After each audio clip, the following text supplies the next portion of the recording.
We're in that time of year where if you have kids or if you are a kid, first of all, why are you watching this? That seems weird, but you're probably going back to school and you will find that there's a lot of things that you need to purchase. And those things are becoming more expensive. So apparently 1 in 3 parents said schools are asking them to buy more items this year, ranging from hand sanitizer to laptops. That's on top of the basics like crayons, markers, notebooks, and pencils. And in fact, since the start of the 2019-2020 school year, before the pandemic, parents' spending on school supplies has jumped 22%. And you can take a look at this chart showing how it has grown slowly over time, up to nearly $1,000, which really does sound a lot more like college spending. I mean, that is what I would expect. And I'm probably gonna date myself a little bit, but that's what I would expect for like college books. How could it possibly be $850 for regular school supplies?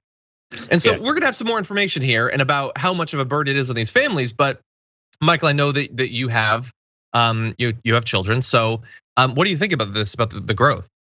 I have a child.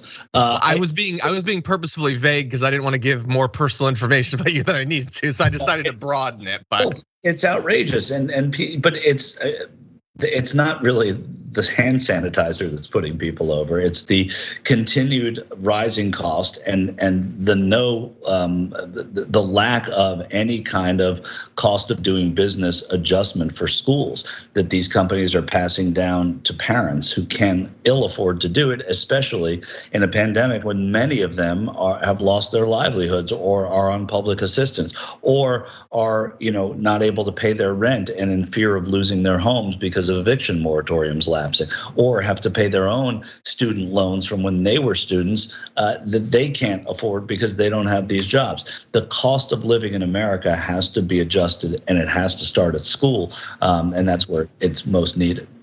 Yeah, well, let's talk about that need. So apparently, this is a Lending Tree survey of 1,000 parents with kids under 18. 1 in 3 parents of school-age children expect to go into debt when shopping for back to school. That percentage has consistently risen over the past 3 years, from 26% back in 2019 to 30% in 2020, and now 33% in 2021.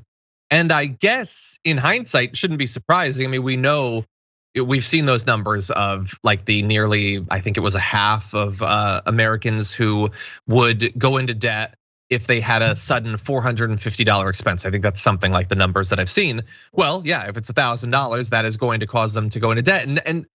And it's not because they've been financially irresponsible. It's not for some luxury. They're not buying the new Samsung Galaxy Fold 3 or whatever. It's to buy crayons and markers and maybe a Trapper Keeper or something like that.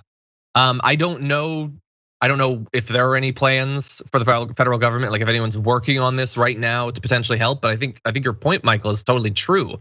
Like we need to start caring more about these sorts of non-optional costs all the way back to kindergarten and that sort of thing. Yeah, and also this is a perfect place for, I mean, we talk about corporate responsibility here. This is a perfect place where Amazon can step in, by the way, or something like Amazon, whether it's Walmart, whether it's smaller companies, but let's talk about Amazon and Walmart, and step in and do some sort of give back on these items and mark down these items and take the onus off of parents while still having some corporate and ethical responsibility. You talk about demonizing billionaires. I don't really love that conversation, but holding their feet to the fire to do things that can make things better. And Amazon, which just passed Walmart as America's biggest retailer, is in fact the perfect place to start. But the federal government should step in, and there should be some kind of a voucher program that helps these parents to get their kids in school and not go into debt. 33% of parents go into debt buying back to school things. That's just terrible.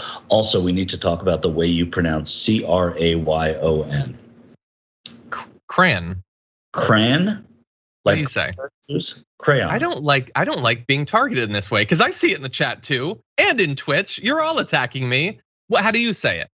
Crayon, the way it's spelled. It's not spelled. There's an AY. There's a YO in there. It's not CRAN. I acknowledge the spelling. I will also point out I can't. Better. It is entirely possible that is the first time I've had to say that word in 20 years. I feel very targeted. This is bullying, okay? And I'm not gonna take it. Anyway, crayon, whatever. People attack me for how I say water. I'm from Connecticut. Whatever way we say it, that is actually the right way. All of you have a problem. Your problems might be different. You say water? How do you say water? Water. What do you say? Fine. I say water too, because I'm from New York, which is right in Connecticut, where people say crayon, not crayon. I live in a particular valley where we have our own culture and linguistic traditions. It's a valley, Bridgeport. I know that valley. Thank you.